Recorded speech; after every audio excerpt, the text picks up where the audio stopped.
Écrivain et essayiste majeur, Richard Millet publie aux éditions de la Nouvelle Librairie un livre sombre, mais un livre coup de poing. Paris bas-ventre en vente sur la boutique officielle de TV Liberté, sur le site tvliberté.com. Richard Millet, bonjour. Bonjour. Merci d'être là à TV Liberté. C'est un plaisir de vous recevoir à nouveau. Ça faisait longtemps que je n'avais pas eu l'occasion de dialoguer avec vous sur cet ouvrage intitulé Paris bas-ventre, mais dont le sous-titre est assez édifiant puisqu'il est intitulé « Le RER comme principe évacuateur du peuple français ». Vous n'y allez pas par quatre chemins, si j'ose dire. L'espace de circulation que nous empruntons, que beaucoup de millions de Français et de Franciliens empruntent quotidiennement, eh bien, est pour vous un espace de mort, M-O-R-T. Oui, mais c'est évident. Descendez dans ces souterrains, dans cet enfer, et vous verrez que c'est tout le contraire de ce qu'on peut appeler la vie. Ou alors c'est la vie dans ses derniers instants, ou alors dans l'aube de quelque chose qui ne nous concerne plus tout à fait. Vous voyez, c'est un bouillon de culture ou de déculture, je ne sais pas comment il l'appelle. Oui, les métaphores me viennent instantanément à l'esprit et à la bouche, mais ce que je voudrais peut-être expliquer, c'est pourquoi ce Paris bas-ventre, parce que le centre de cette affaire, c'est les Châtelet-les-Halles. Et Châtelet-les-Halles, c'est l'ancien, disons, ventre de Paris, lorsqu'il y avait les Halles. Et le livre qui, comment dirais-je, garde mémoire de cet espace, c'est Le ventre de Paris de Zola. Je n'ai rien à voir avec Zola d'un point de vue, disons, des idées, mais au moins a-t-il décrit un monde complètement disparu. Et je prétends, moi, décrire un monde en train de disparaître, ou de se métamorphoser de telle sorte qu'on ne reconnaisse plus celui dans lequel nous sommes nés. Alors, bas-ventre, c'est pour éviter le ventre de Paris. Voilà, c'est tout. Le RER a été créé dans la capitale pour constituer l'extension de Paris vers sa banlieue. Pour vous, il est plutôt l'expression de devenir banlieue de Paris, que Paris devienne, elle aussi, banlieue. Est-ce que c'est ça concrètement que vous voulez dire? Oui, là encore, c'est un constat, si vous voulez. On peut même dire que le monde, le devenir planétaire du monde est une banlieue infinie, dont le modèle, par exemple, est américain. Les villes comme Los Angeles, à part leur centre, sont une espèce de banlieue abominable de, je sais pas, 100 km de rayon. Mais je suis frappé par, effectivement, ce devenir banlieue qu'on trouve non seulement architecturalement, mais qu'on trouve aussi de façon vestimentaire, langagière et aussi dans la population. Vous en faites une description assez précise et un peu exagérée peut-être. Blois disait que si on voulait atteindre la vérité, il fallait exagérer. Et je pense que Blois a beaucoup de leçons à donner aujourd'hui encore.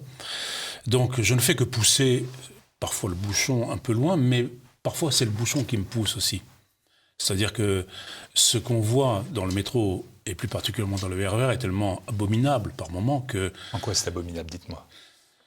C'est abominable parce que vous avez, en accéléré ou en concentré, tous les défauts de cette société contemporaine qu'on prétend progressiste, en tout cas en voie de progrès, comment dirais-je, d'accélération, de modernité, et tout ça. Tout est là, mais de façon excessive, de façon inversée quant aux valeurs, et probablement de façon, je dirais, parce que c'est mon vocabulaire à moi, satanique. Je pense que là, le bas-ventre, les souterrains, vous voyez, il y a une affaire qui relève bien sûr du politique, mais certainement, pour moi qui suis catholique, du satanique. On ne peut pas traiter l'humanité telle qu'on la traite en envoyant des millions de gens dans ces égouts climatisés parfois, sans qu'il y ait autre chose que ce qu'on y voit, sans qu'il y ait autre chose que le social, le pur social, vous voyez. C'est politique, mais c'est aussi l'inversion du politique. C'est quelque chose d'assez complexe parce que, comment dirais-je, quand vous voyez le discours auquel nous affrontons, qui prétend privilégier l'homme et ne voir que l'homme. L'homme, disait Joseph de Maistre, je le cherche partout, je vois des Anglais, je vois des Français, vous savez cette citation célèbre, mais je n'ai pas encore trouvé l'homme avec un grand H.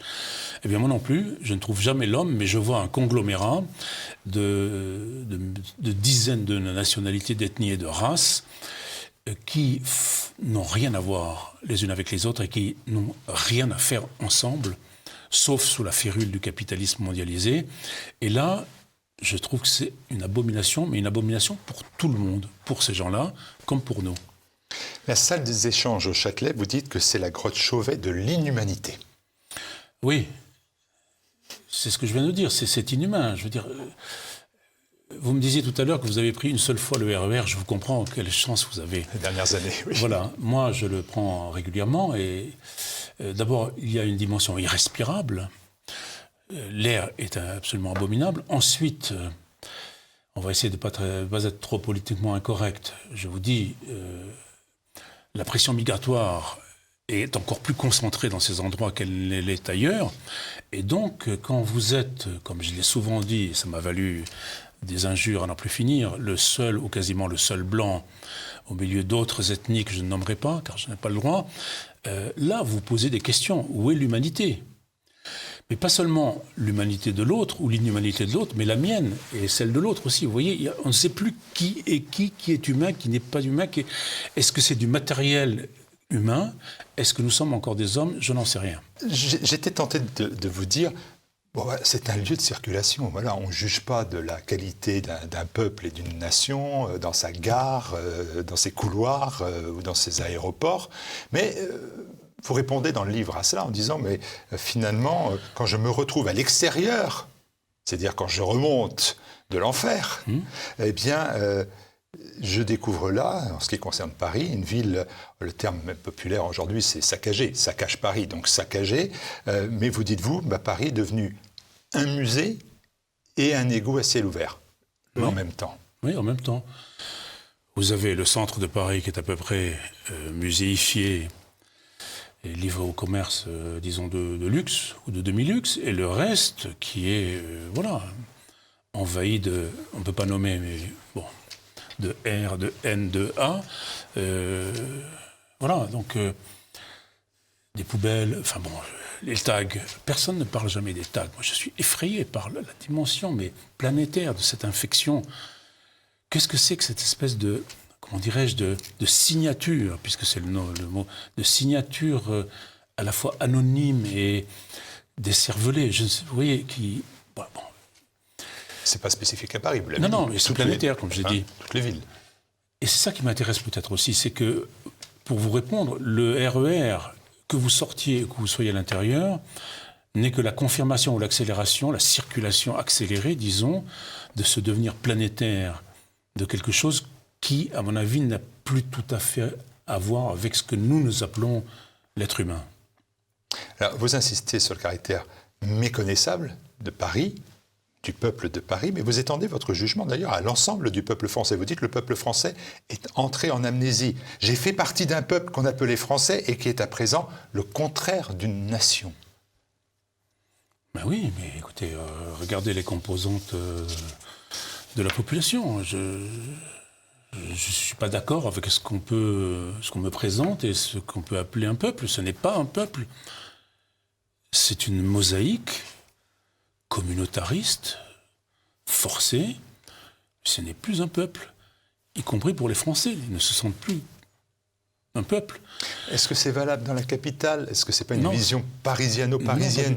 Pardonnez-moi de vous dire cela. Non. Est-ce que ce n'est pas à la périphérie différent, puis aux périphéries encore différent, dans les villes de province, pas encore la même chose, dans les campagnes, dans la montagne, au bord de la mer ?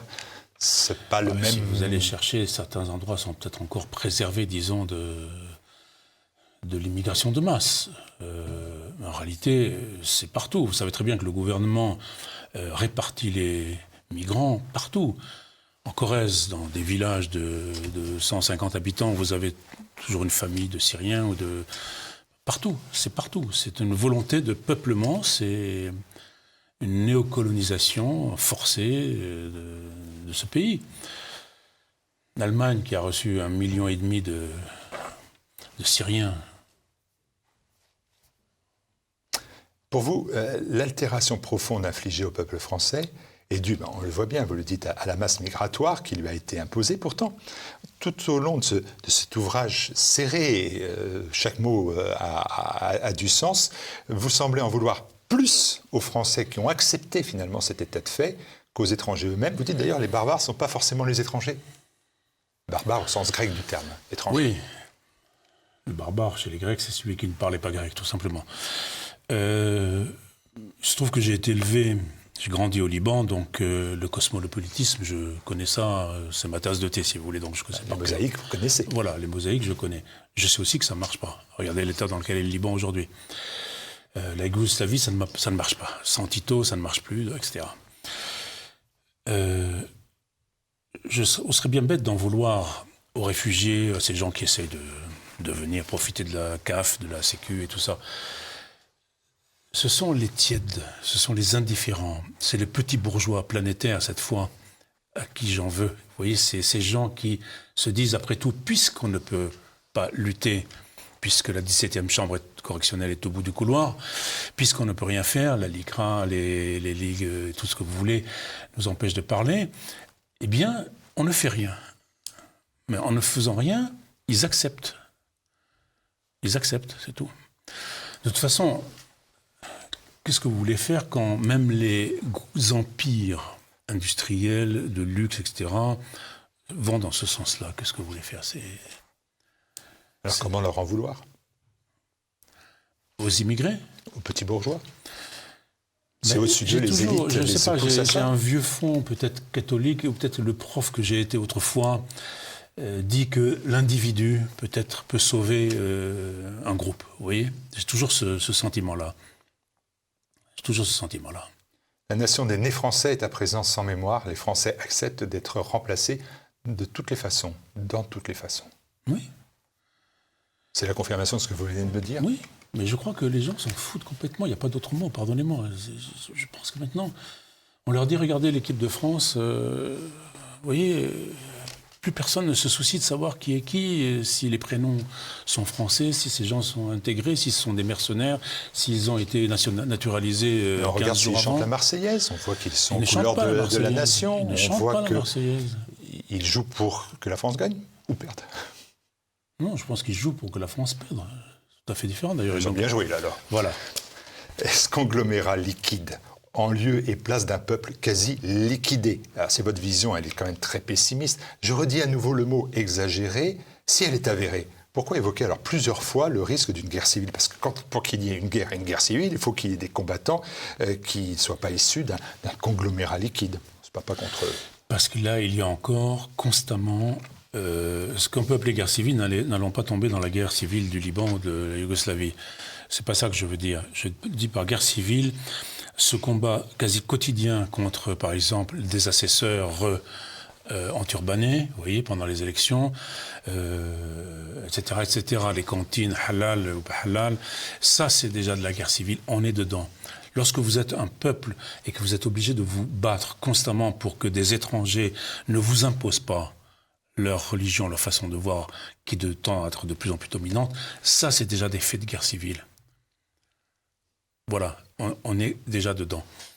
Alors évidemment, ils jouent avec le droit, ils jouent avec l'intimidation, ils jouent avec la terreur, parce qu'il y a aussi constamment, on le voit tous les jours, des coups de couteau qui volent. Mais peut-être que la guerre civile aujourd'hui prend une nouvelle apparence, qui est celle du droit, qui est celle de la violence terroriste, qui est la cyberguerre civile aussi, enfin oui, toutes ces choses-là. Regardez Erdogan, regardez les loups gris turcs en France, ça ce sont des faits de guerre civile aussi. Mais les gens n'ont pas envie de se pencher là-dessus, ça leur fait peur, ça ne les intéresse pas, ils auront des problèmes avec le kebab du coin, avec, vous voyez, dès que vous commencez à gratter un peu, vous voyez que partout, il y a des ferments de guerre civile, partout. Vous, une nation où le peuple est en amnésie, est une nation qui donc a bradé son passé, brade sa langue, son patrimoine et évidemment sa littérature. Vous regrettez que les grands écrivains ne soient plus eux-mêmes évoqués. Vous en citez bien évidemment quelques-uns à l'aune des passages du RER au-dessus, du Châtelet, de l'ancienne prison du Châtelet, etc.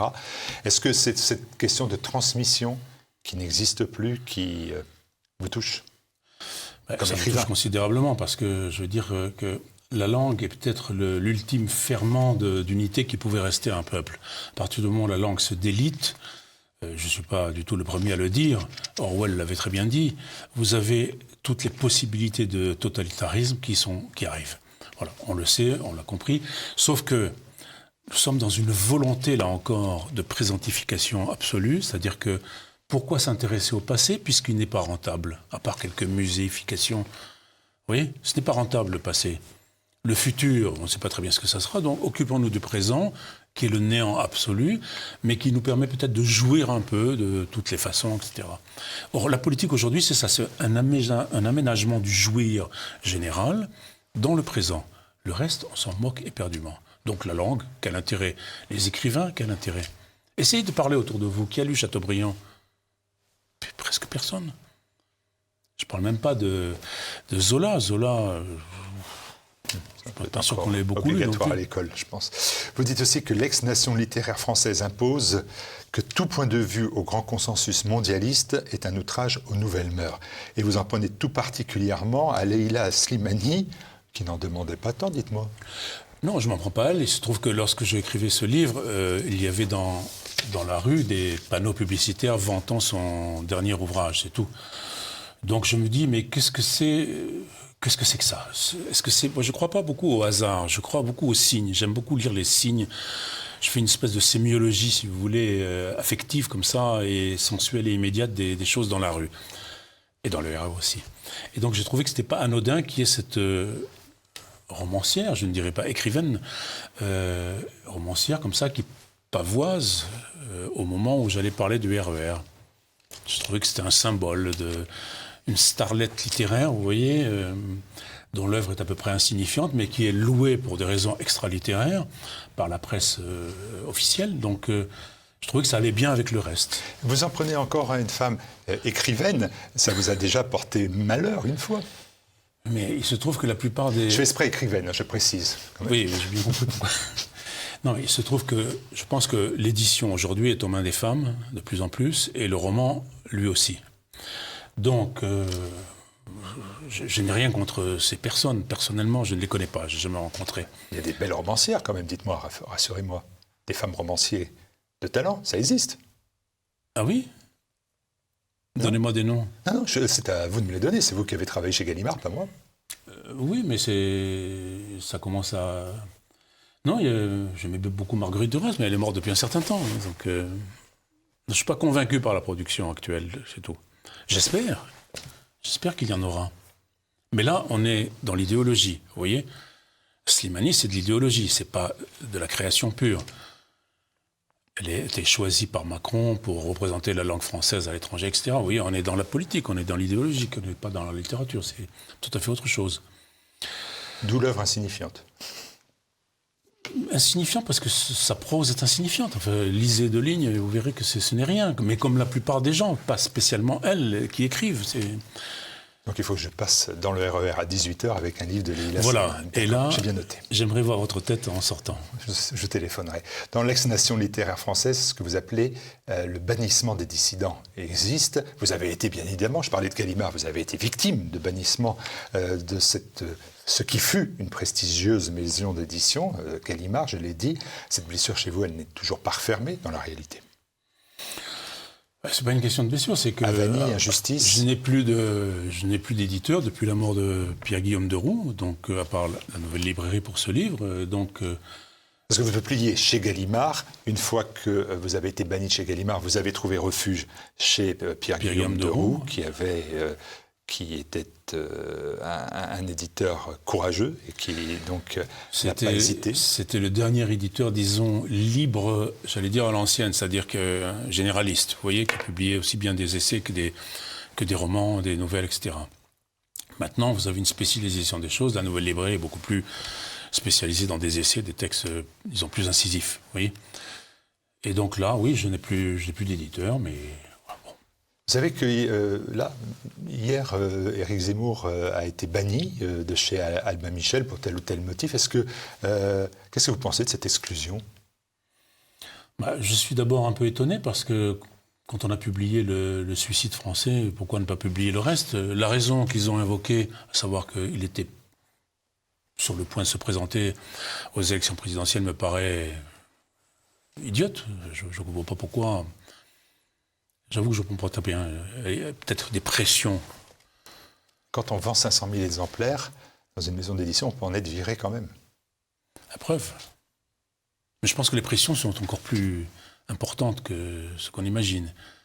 il est probable que Zemmour dérangerait ou dérangera, je ne sais pas, le jeu en partie. Vous savez que parfois il suffit d'un grain de sable pour faire capoter certaines choses, pour gripper une machine électorale. Donc, est-ce que vous trouvez que ces maisons d'édition, elles sont, pour faire un mauvais jeu de mots, dans la soumission maintenant totale, ou est-ce qu'il y a une amélioration? Écoutez, je vais vous faire une confidence. Il y a 2 ans, j'avais donné un manuscrit d'un roman à une amie qui est agent littéraire. Elle a fait le tour de Paris avec ce manuscrit, refusé partout. Même pas lu. Millet, non. Donc, pour moi, c'est un signe de soumission. Et quand vous voyez ce qu'il publie la plupart du temps, vous voyez que c'est un consensus, c'est la révérence à tout ce que nous détestons. Enfin, je veux dire, ce sont les mots d'ordre mondialistes qui sont appliqués, c'est tout. Alors, maintenant, il y a peut-être de toutes petites maisons disposées à faire vraiment de la littérature. Je pense que les grosses ne peuvent plus se permettre de faire ce qu'on appelle de la littérature. Et je pourrais citer le mot d'un patron d'une très grosse maison d'édition, sans citer son nom, qui disait, bon, à partir de maintenant, plus de littérature. Des livres, mais plus de littérature. C'est clair. Vous concluez par un petit essai sur l'éloge du coronavirus. Bon, là, c'est enfin la possibilité de ne pas être banni, comme nous le sommes sur YouTube, qui est aussi une machine à bannissement. Si vous dites ça, ils vont... Oui, mais vous savez, on fait attention à tout ce qu'on dit. L'éloge du coronavirus, c'est pour en dire quoi? C'est un titre bien sûr provocateur. Si vous voulez, c'est pour montrer qu'au fond, comme disait Pascal, le bon usage des maladies. C'est-à-dire qu'au fond, voyons un certain nombre de choses. Le coronavirus a montré beaucoup de ridicule chez les gens. Souvenez-vous de toutes ces pétasses qui tenaient leur journal, dont Slimani d'ailleurs, de confinement, sont ridiculisés. Les gens pleurnichaient, on a l'impression que, je ne sais pas, ils étaient devant la guerre de Yougoslavie ou d'Irak, enfin, parce qu'on leur disait restez chez vous. Oui, enfin, le sens des proportions, c'était quand même beaucoup perdu. Et en réalité, je pense que tout phénomène collectif, disons, de retranchement plus ou moins volontaire, est intéressant pour la personne humaine. C'est-à-dire, si vous êtes obligé de vous confiner, mais réfléchissez un peu sur vous, ce que vous êtes, dans quel monde vous voulez vivre, etc. Puis, c'était quand même, avouez, un grand bonheur de se promener dans les rues sans voir presque personne. Voilà, le bas-ventre était... Le bas-ventre était assaini pour une fois. Merci beaucoup, Richard Millet. Je vous invite à retrouver cet essai Paris bas-ventre. C'est un voyage finalement au bout d'un système où l'humain rencontre sa propre négation. Merci beaucoup, Richard Millet, d'être venu. Et ce livre est bien évidemment, je vous l'ai déjà dit, en vente sur la boutique officielle de TV Liberté, sur le site tvliberté.com. Vous en avez pris bien évidemment l'habitude. Merci à nouveau.